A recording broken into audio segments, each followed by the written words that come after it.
Nós estamos começando mais uma série de mensagens hoje, dessa vez falando a respeito dos eleitos de Deus, sobre eu e você, sobre o povo que Ele escolheu. Para que falar mais uma vez de eleição, afinal de contas? Nós estamos falando sobre isso nessa série de mensagens na escola bíblica, porque novamente nós voltamos a esse assunto. É um assunto difícil. Quem esteve na escola bíblica hoje pode testemunhar o quão difícil ele é. É um assunto difícil que nós não conseguimos de maneira nenhuma compreender em toda a sua extensão. Nós não conseguimos entender a maneira como o decreto de Deus ele se harmoniza com a liberdade do homem. É algo difícil de se entender. A polêmica, ela sempre acompanha esse assunto. Alguns vão querer saber demais sobre ela. Outros vão jogar esse tema para escanteio e para o escanteio da classe dos primeiros passos. E olhe lá. Porém, lá está a eleição, firme na palavra de Deus, colocada ali não para ser esquecida num canto, mas para nos alimentar. Como toda a palavra de Deus é um assunto que nos alimenta. É algo que nos torna mais fortes, é algo que nos torna mais conformes à vontade de Deus. É na doutrina de Deus, na doutrina da eleição, que eu posso entender que Deus me amou antes para que eu o amasse para sempre. Deus me amou antes para que eu pudesse amá-lo para sempre. E eu convido você para que nós meditemos a respeito dessa eleição, a partir de hoje, no texto de Romanos, capítulo 8, versos 28 a 30. Romanos, capítulo 8, versos 28 a 30. A leitura que eu vou fazer é de acordo com a versão revista e atualizada. Sabemos que todas as coisas cooperam para o bem daqueles que amam a Deus, daqueles que são chamados segundo o seu propósito. Porquanto aos que de antemão conheceu, também os predestinou para serem conformes à imagem de seu Filho, a fim de que ele seja o primogênito entre muitos irmãos. E aos que predestinou, a esses também chamou. E aos que chamou, a esses também justificou. E aos que justificou, a esses também glorificou. Nessa seção da carta aos Romanos, Paulo está falando a respeito da santificação. Ele está falando a respeito da mudança que decorre da justiça de Cristo imputada a cada um de nós. Nesse capítulo, no capítulo 8, Paulo está mostrando em primeiro lugar que aqueles que estão em Cristo estão livres da condenação. Isso está no verso 1. Aqueles que estão em Cristo, eles estão livres da condenação. No verso 5 ele mostra que o prejuízo espiritual que vem do viver na carne segundo os nossos próprios desejos. Quando você vive na carne, você vai ter prejuízos espirituais. Quando você age de acordo com a sua própria maneira de pensar, você vai ter prejuízos. E no verso 13, ele mostra por outro lado o benefício de viver no Espírito. Quão bom é você poder viver seguindo a vontade de Deus. No verso 19 desse capítulo 8, você tem a libertação gloriosa que a criação espera. A criação espera ser liberta do cativeiro do pecado. E no verso 29 vai mostrar que do nosso texto de hoje, Paulo mostra que essa libertação já foi decretada por Deus de antemão. Deus já decretou isso de antemão, que a criação seria liberta. E no verso 38, nós vamos entender que em razão disso, nada, absolutamente nada, pode nos separar do seu amor. Essa é a seção do livro de Romanos que nós estamos estudando hoje. É baseado nessa certeza de que nada, absolutamente nada, pode nos separar do seu amor, que Paulo diz que todas as coisas cooperam para o bem daqueles que amam a Deus. Se nós temos essa certeza de que a libertação está planejada, está prometida, ela irá se cumprir, nós podemos dizer, com o apóstolo Paulo, que tudo coopera para o bem daqueles que amam a Deus. Mas aí o detalhe, sejam coisas boas ou sejam coisas que aos nossos olhos pareçam más. Quando você olha para o verso 35 desse capítulo, você vai perceber que ali não tem só bênção. Essas coisas que cooperam para o bem incluem, por exemplo, angústia, perseguição, fome, nudez, perigo, espada, e você conhece bem por causa da música, não é? Todas essas coisas, então, elas cooperam para o bem daqueles que amam a Deus. Daqueles que amam a Deus. Mas quem são, afinal de contas, esses que amam a Deus? Somos todos nós? É o mundo inteiro? Não. Paulo vai mostrar no verso 28 do texto de hoje que esses que amam a Deus são aqueles que são chamados. Só pode amar a Deus aquele que houver sido chamado por Ele, aquele a quem Ele tiver amado primeiro. Você só pode amar a Deus se Ele amou você primeiro. Você só pode amar a Deus se Ele te chamou para esse amor. O apóstolo João, falando a respeito disso, num texto muito conhecido nosso, em 1 João capítulo 4, verso 19, diz que nós amamos porque Ele nos amou primeiro. Nós amamos porque Ele nos amou primeiro.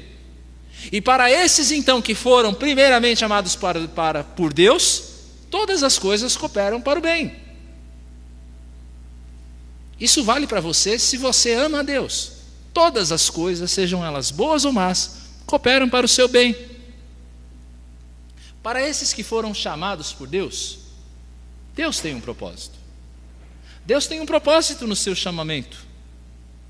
Que nós, seu povo, chamado por Ele, povo que o ama, que nós sejamos feitos à imagem do seu Filho. Deus deseja que eu e você nos pareçamos com Jesus. É algo até simples de se pensar. Deus não ama ninguém como Ele ama o seu próprio Filho. E ao nos amar, Deus nos molda, Ele quer nos moldar para que nós sejamos parecidos com Jesus. Não na nossa aparência física. Não que você vá deixar crescer o cabelo como alguns veem a Jesus, ou deixar crescer a barba como alguns veem, mas que você seja parecido com Jesus no caráter dele. Aquele caráter santo, aquele caráter que honra ao Pai em tudo aquilo que faz. Deus deseja, então Deus nos chama para isso, para que nós sejamos parecidos com Jesus.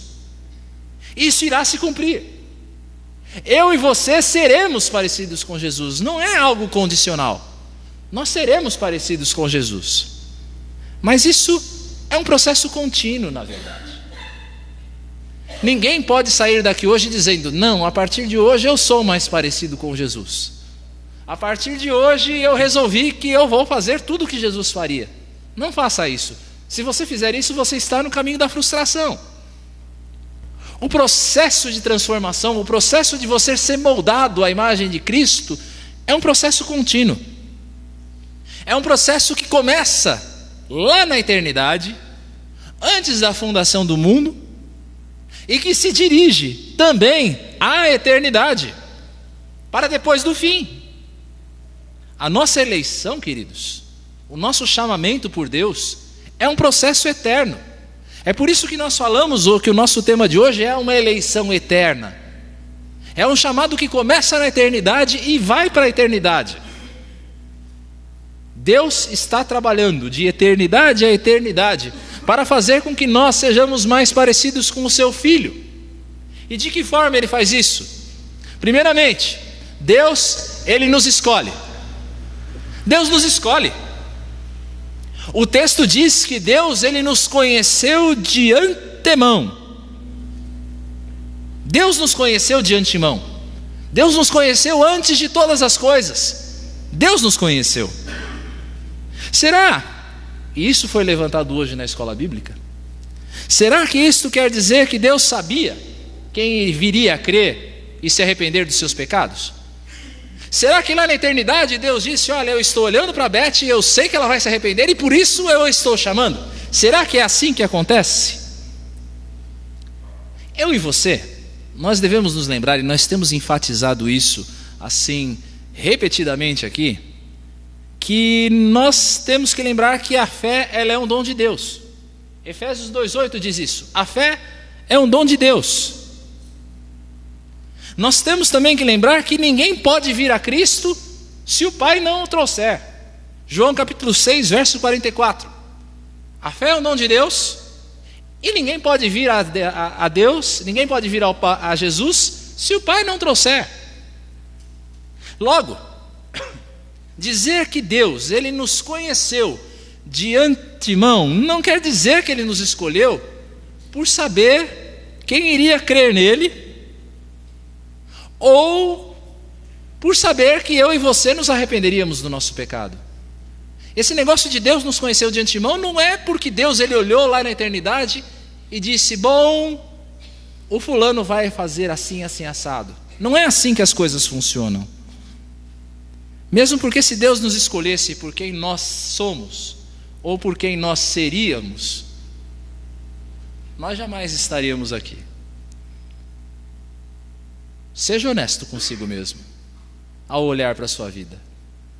Se Deus dependesse de você, dos seus atos, daquilo que você faz, ou daquilo que você nem mesmo faz, mas daquilo que você pensa e sente, para que você fosse salvo, para que você fosse chamado, para que você fosse escolhido, querido, não ia acontecer. Não ia acontecer. Nós somos maus, nós somos pecadores. Somos todos pecadores. Graças a Deus, o nosso chamamento, a nossa eleição, ela não acontece por presciência, por Deus simplesmente saber o que nós viríamos a fazer. É um ato da vontade dele. Deus conhece aquilo que Ele mesmo determinou. Ele conhece porque Ele escolhe. Veja o que diz, por exemplo, o texto de Jeremias, capítulo 1, verso 5. Antes que te formasses no ventre materno, eu te conheci. E antes que saísse da madre, eu te consagrei. E te constituí profeta às nações. Ou seja, Deus está dizendo que Ele escolheu Jeremias antes mesmo de que Jeremias nascesse. Eu te escolhi, eu te chamei, eu te consagrei profeta. E assim é com cada um de nós. Antes mesmo que nós nascêssemos, Deus já cumpria o seu propósito em nós. Deus, Ele nos chama pelo nome ainda na eternidade, antes que tudo se formasse.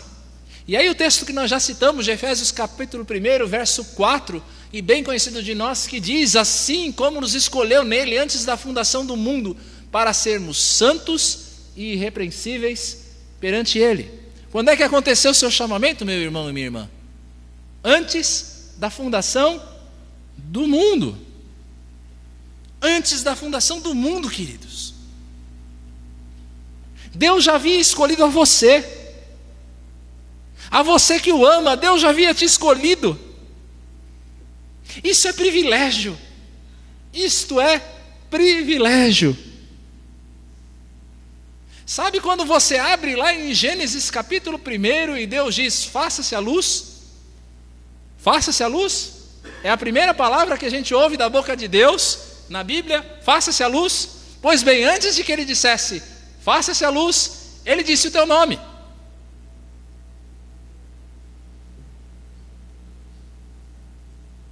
Antes ainda do faça-se a luz, Ele disse Sirle. Ele disse Eudes. Ele disse Daniel.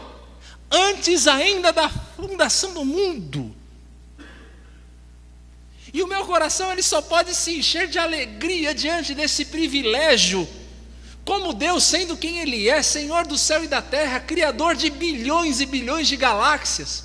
E antes de que tudo aquilo que acontecesse, aquilo que eu vivo no National Geographic, no Discovery Channel, antes de que tudo aquilo existisse...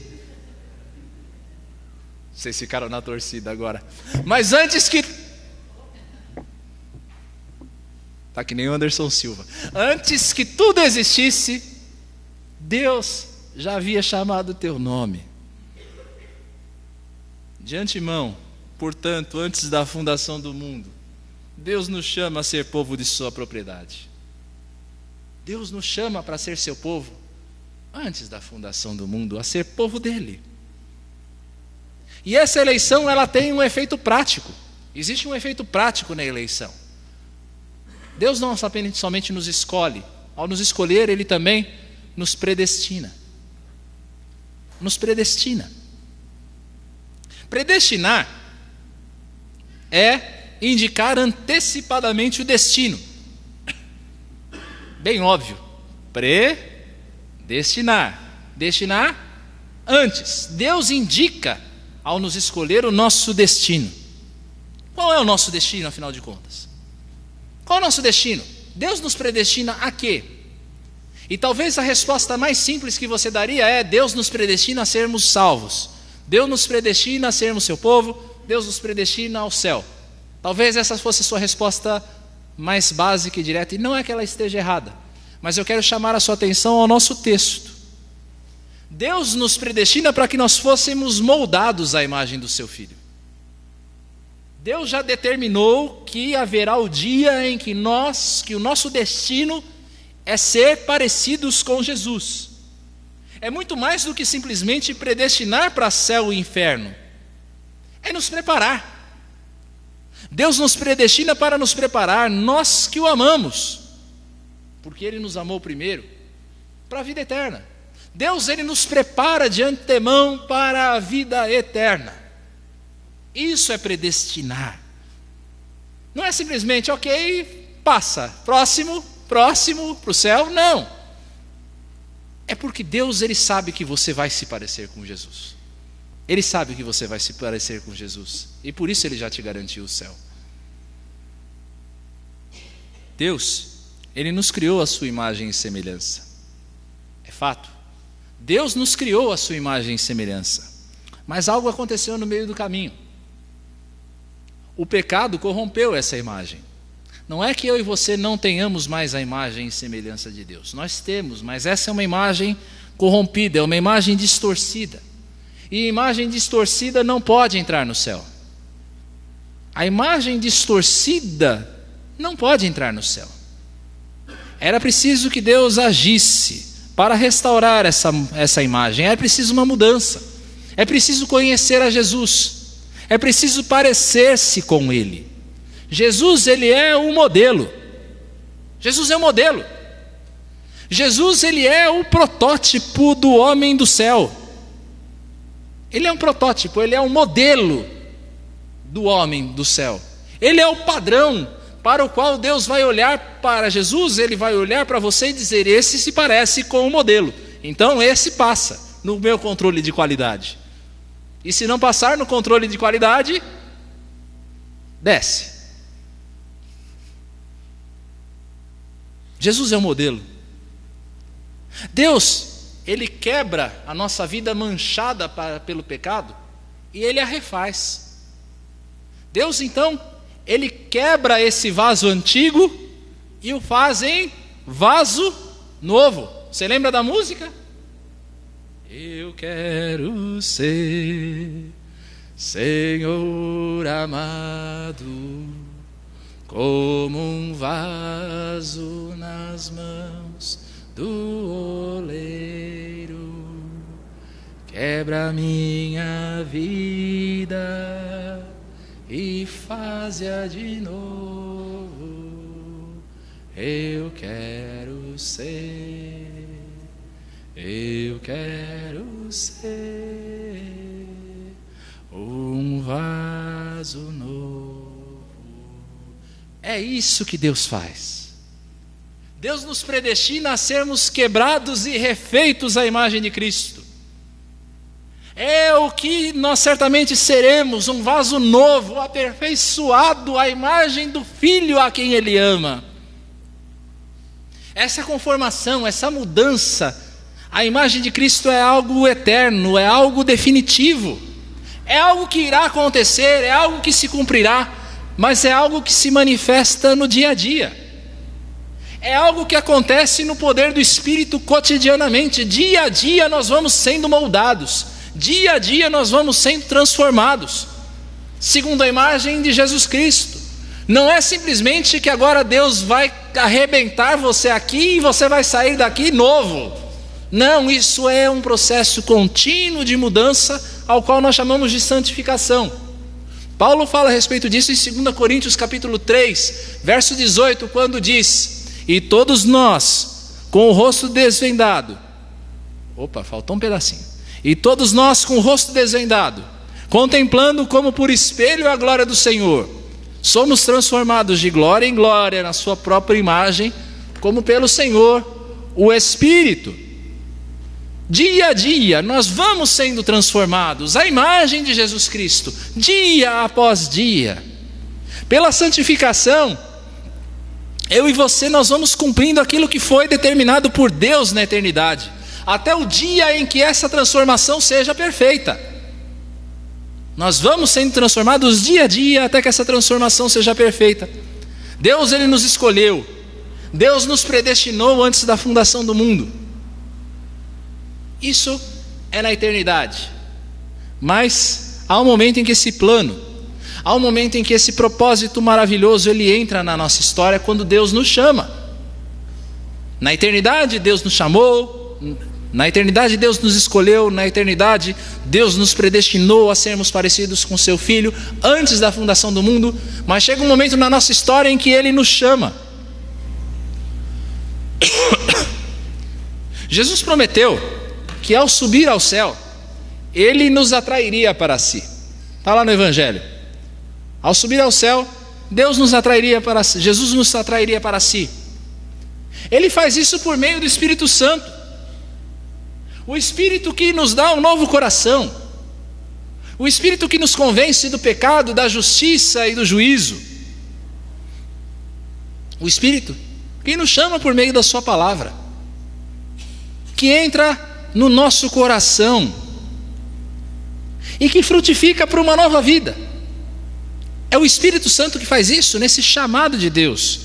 O Evangelho diz, e você conhece essa palavra, que muitos são chamados e poucos os escolhidos. Muitos são chamados, poucos os escolhidos. Isso quer dizer que a palavra de Deus, ela é anunciada a muitos. A palavra de Deus, ela é anunciada a muitos, mas são poucos aqueles que se arrependem. São poucos aqueles que vêm a crer em Jesus. Muitos conhecem da palavra, muitos ouvem mensagem após mensagem, por anos a fio dentro de igrejas, e no fim vão ter uma triste surpresa quando o Senhor disser: apartai-vos de mim. Muitos são chamados, mas poucos são os escolhidos. Logo, responder ou não a esse chamado de Deus é também um dom. É algo que só Deus pode dar. Deus, Ele dá ao homem um coração que vai dizer sim a Ele. Aqueles a quem Deus chamou, aqueles a quem Deus escolheu, eles recebem um novo coração para dar um sim a Deus. E aí fica a pergunta: você já disse sim ao Senhor? Você já disse sim ao Senhor Jesus? Diante desse chamado, você já disse sim? Talvez você não tenha dito sim, talvez você queira dizer hoje, aqui nesse lugar, ou talvez você queira dizer aí onde você está nos ouvindo. Você já disse sim ao Senhor? Essa é a resposta certa. É a resposta que Ele mesmo nos dá para que nós cumpramos o seu propósito. Para Deus, meus queridos, não existe telefone ocupado. Para Deus não existe telefone ocupado, não existe telefone mudo, não existe telefone sem sinal para Deus. Deus, quando Ele te chama, quando Ele liga, você atende. Você atende. Quando o chamado de Deus toca no coração, você atende. O chamado de Deus é sempre eficaz. Mas para que é que Deus te chama? Deus, Ele nos justifica. A Bíblia nos mostra, em diversas passagens, que aquele que peca, ou seja, eu e você, todos nós estamos debaixo da ira justa de Deus, por causa do nosso pecado. Nós estamos debaixo da ira justa de Deus por causa do nosso pecado. Nós estamos, meus amados, no tribunal de Deus. E diante desse tribunal não existe qualquer defesa. Diante da enormidade, da gravidade do nosso pecado, da nossa ofensa ao Deus Santo, não existe defesa. A sentença nesse tribunal é uma sentença certa: você é culpado. Não há quem possa chegar diante de Deus e alegar inocência, doutor Fernando. A sentença é certa: é culpado. A pena, doutora Cirlei, é clara: é morte, e morte eterna. E não adianta você chegar diante de Deus e dizer que você é contra a pena de morte. A pena é clara: é morte, e morte eterna. No entanto, Deus nos amou ainda na eternidade. Deus amou você ainda na eternidade, e para cumprir o seu propósito, Deus nos deu o seu Filho. E ao nos dar o seu Filho, Jesus, ele entrega a sua vida para sofrer a condenação no nosso lugar. Aquela pena que estava reservada a mim e a você, aquela condenação que estava reservada a mim e a você, é lançada sobre Jesus. Veja o que diz o texto de 2 Coríntios capítulo 5, verso 21, que nós estudamos recentemente. Aquele que não conheceu pecado, Jesus, ele o fez pecado por nós, para que nele fôssemos feitos justiça de Deus. Assim, o nosso pecado foi lançado sobre Jesus,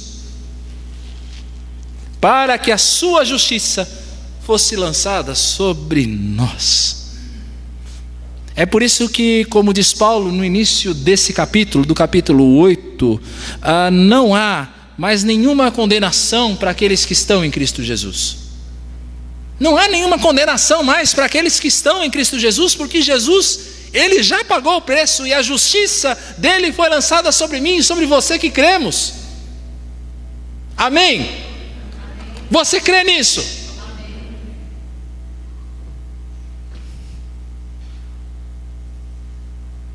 Você pode glorificar a Deus por causa disso? Vamos começar a adotar essa prática? Ok. Deus nos declara inocentes por meio do seu Filho. Amém? Glória a Ele por isso. Qual de nós poderia alcançar a sua própria inocência diante desse tribunal? A nossa justificação, queridos, é obra dele. É obra recebida quando Ele nos dá um novo coração. Quando Ele nos dá um novo coração, Ele nos declara justos. Nós já vimos o que Deus fez no passado, quando Ele nos escolheu e nos predestinou. Nós vemos o que Deus faz no presente, quando Ele nos chama e nos justifica. E agora eu e você, nós vamos abrir as cortinas da eternidade futura, da glória de Deus. Vamos olhar para o futuro. O que é que Deus faz? Se essa eleição é eterna, vamos olhar para o futuro. Deus, ele nos glorifica. Mas espera aí, que história é essa? Geralmente nós dizemos que nós glorificamos a Deus, mas existe o outro lado da moeda. Deus, ele também nos glorifica. Tente imaginar uma nova realidade. Você vai entender o que é glorificação a partir disso. Tente fazer um exercício de imaginação. Tente pensar num tempo em que os nossos corpos não vão mais experimentar a deterioração. Você não vai precisar mais de lifting nem de botox. Eu não vou precisar de xarope para minha tosse. Se você tem alguma imperfeição, se você tem alguma limitação física, esqueça, não vai haver mais. O seu corpo não experimenta mais deterioração. Imagine isso.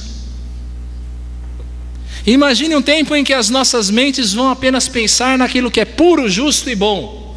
Atenção, jovens e adolescentes. Um tempo em que a sua mente só vai pensar naquilo que é puro, justo e bom. Parecido com o tempo de hoje, não é verdade? Porque você só pensa nisso, você é um jovem crente. Tente imaginar um tempo no futuro em que você só vai pensar no que é justo, puro e bom. Pense num tempo em que todas as nossas emoções vão estar curadas e vão estar nos lugares certos. As nossas emoções vão estar nos lugares certos. Hoje em dia, muitas vezes, as nossas emoções nos traem. Mas vai chegar um tempo em que as nossas emoções elas vão estar onde elas devem estar. Imagine um tempo em que as nossas vontades vão ser idênticas à vontade de Deus, em que você não vai mais dizer com o apóstolo Paulo: miserável homem que sou. Você não vai precisar mais dizer: quem é que vai me livrar do corpo dessa morte, porque você vai cumprir a vontade de Deus livremente.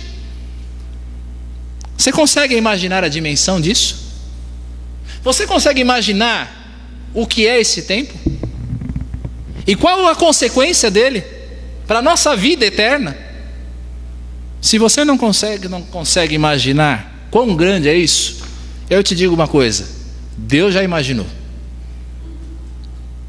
Na eternidade, diante dos tempos, Deus já projetou a eternidade do fim.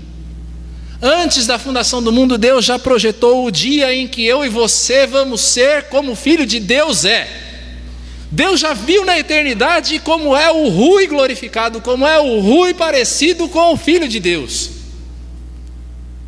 A Sandra, o Douglas, Deus já viu na eternidade como é que nós seremos parecidos com o Filho dele.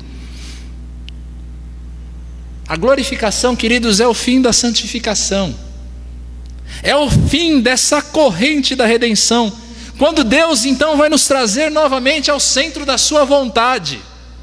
Na glorificação, Deus nos traz ao centro da sua vontade. É o tempo em que todos os crentes vão partilhar a glória de Cristo. Romanos capítulo 8, verso 17, se você está com a tua Bíblia aberta, você pode ler junto comigo.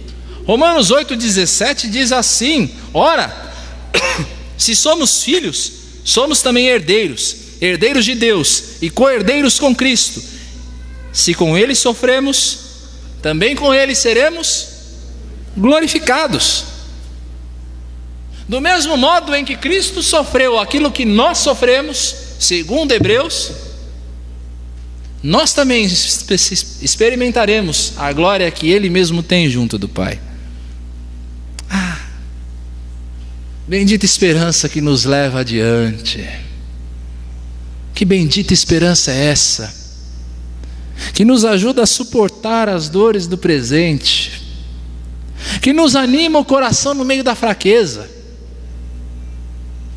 Como é bom quando a gente está no meio da luta com o pecado e você se lembra: olha, eu sou fraco, está doendo, está difícil de resistir, ou então me perdoa, Senhor, porque eu caí mais uma vez, eu errei mais uma vez.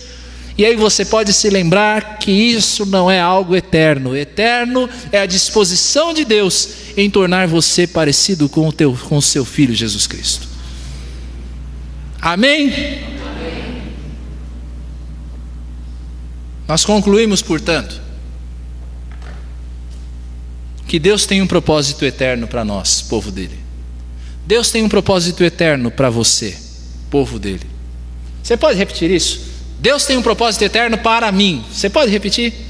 Deus tem um propósito eterno para mim. De novo. Deus tem um propósito eterno para mim. Olha para a pessoa que está do teu lado e diz isso: Fernando, Deus tem um propósito eterno para você. Isso, para a pessoa do outro lado, para a pessoa que está atrás.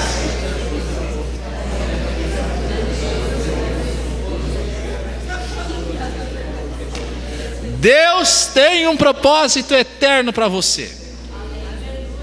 É um propósito que se inicia antes da fundação do mundo, quando Ele nos escolhe, quando Ele nos predestina a sermos parecidos com Jesus. Deus tem um propósito que passa pelo presente, quando Ele nos chama, quando Ele nos justifica por meio da cruz. Deus tem um propósito eterno que segue rumo à eternidade, quando Ele nos leva a partilhar da glória de Jesus Cristo. Deus tem um propósito eterno para você, Igreja Atalaia. Deus tem um propósito eterno para você. Às vezes você não consegue ver isso, às vezes você não consegue perceber isso, às vezes você se deixa englobar de uma tal maneira pelo cotidiano, pelas coisas comuns, pelas lutas do dia a dia, pelas dificuldades, que você não consegue enxergar além do hoje. Mas o fato é, Deus tem um propósito eterno para a tua vida. Mas de que serve conhecer toda essa teologia da redenção? E hoje eu sei que eu peguei pesado com vocês na teologia. Desde de manhã, logo de manhã, nós estávamos aqui, e hoje foi pesado na teologia, mas para que é que serve conhecer toda essa teologia da redenção? Primeiro, responda positivamente ao convite da graça de Deus. Se você percebe esse chamado da graça de Deus, responda. O fato de nós dizermos que Deus, Ele tem os seus eleitos, o fato de nós dizermos que Deus, Ele tem os seus predestinados, não quer dizer que a porta esteja fechada para você. O que vai garantir a tua salvação, o que vai garantir a tua redenção é esse chamado que se aperfeiçoa no teu coração. Se você tem esse chamado, se Deus está chamando você, e você está disposto a responder positivamente, essa eleição é para você. O número não está fechado ainda. Na eternidade, sim, Deus conhece os seus eleitos, mas o fato é, ainda há tempo. Ainda há tempo de você dizer sim ao telefonema de Deus, ao chamado de Deus. Você pode dizer sim. Se você ainda não o fez, responda sim a esse chamado, a esse telefone tocando no teu coração quando a gente diz essas coisas. Segundo, tenha coragem. Tenha coragem. Todas as coisas cooperam para o bem daqueles que amam a Deus, daqueles chamados segundo o seu propósito. Todas as coisas. Às vezes a gente se deixa esmorecer na vida. Você está nessa vida cristã e talvez você às vezes pense: olha, ninguém me disse que seria tão difícil. Às vezes você veio ao Evangelho com uma pregação que dizia: olha, venha para Jesus e as coisas vão ficar bem. Venha para Jesus e você vai conhecer o que é amor. Venha para Jesus e você vai conhecer o que é libertação. Talvez alguém tenha ido ainda mais além e dito: venha para Jesus e você não vai experimentar mais sofrimento, como aqueles folhetinhos que a gente vê de uma igreja A, B ou C que diz: pare de sofrer. Mas o fato é, vida cristã é vida de cruz, é vida de luta, é vida de dificuldade. Mas quando você sabe que Deus tem um propósito eterno para a tua vida, que Deus, Ele sabe o que está fazendo, que a tua vida e o teu destino estão nas mãos de alguém que os projetou antes da fundação do mundo, antes da eternidade, você pode ter coragem.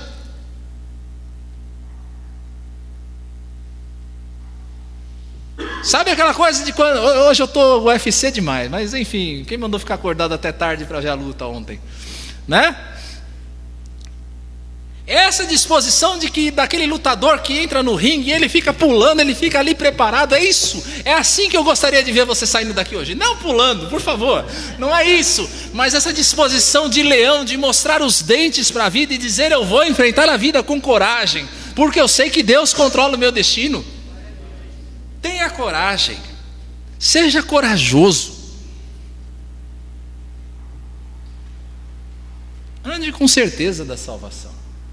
Ande com certeza da salvação. Como nós já temos dito aqui em diversas oportunidades, o diabo, ele é muito hábil em lançar no nosso rosto os nossos pecados. Não é à toa que a própria palavra diabo quer dizer o acusador. O diabo, ele é um especialista nisso, em dizer: Dona Conceição, de novo, hein? De novo, hein, Dona Conceição? Estou de olho. Pois vem dizer que é crente. Por favor, ela é, tá? Eu estou só pegando ela como um exemplo. Pois vem dizer que é crente. Resista ao diabo quando ele fizer isso. O meu destino, Satanás, não está nas minhas mãos. Aquele que me chamou é fiel. Aquele que me chamou é fiel para completar a obra. Até o dia de Cristo Jesus, Ele vai completar a obra. Eu posso cair nesse pecado N vezes, mas acima de tudo eu estou lutando, e eu sei que Deus, Ele irá me dar a vitória. porque Ele é fiel, não fiel a mim e a você, Ele é fiel a Ele mesmo, para cumprir o seu propósito. Se Ele não fosse fiel, se Ele não tivesse poder de cumprir o seu propósito, Ele não seria Deus.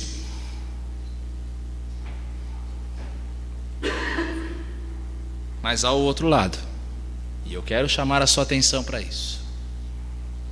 O sinal da eleição é a conformação em Cristo. O sinal da eleição, se você quer ver se você realmente é eleito, veja se dia a dia você está sendo transformado à imagem de Cristo. Veja se hoje você é mais parecido com Jesus do que você foi ontem, ou as coisas continuam iguais. Eu me converti hoje, amanhã continua a mesma coisa, depois continua a mesma coisa, depois a mesma coisa, a mesma coisa, a mesma coisa, a mesma coisa, a mesma coisa. Querido, se continua a mesma coisa, a mesma coisa, a mesma coisa, sabe o que é o seu destino? A mesma coisa.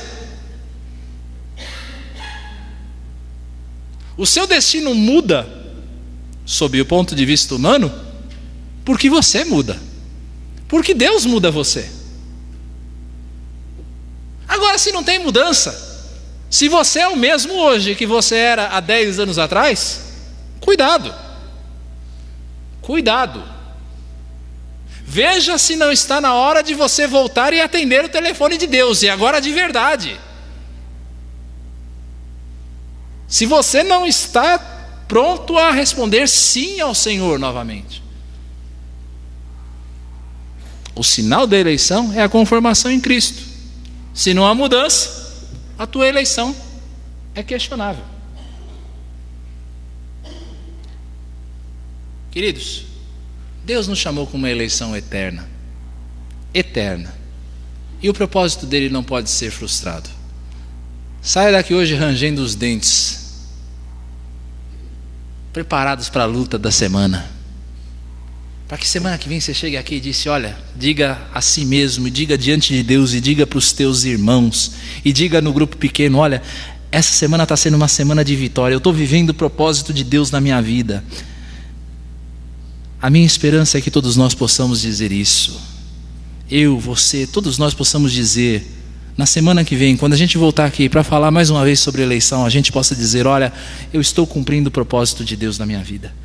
Eu estou mais parecido hoje com Jesus do que eu estava há uma semana. Que bom vai ser ouvir você falando isso. E que bom vai ser também eu poder falar para você a mesma coisa. Que Deus nos abençoe.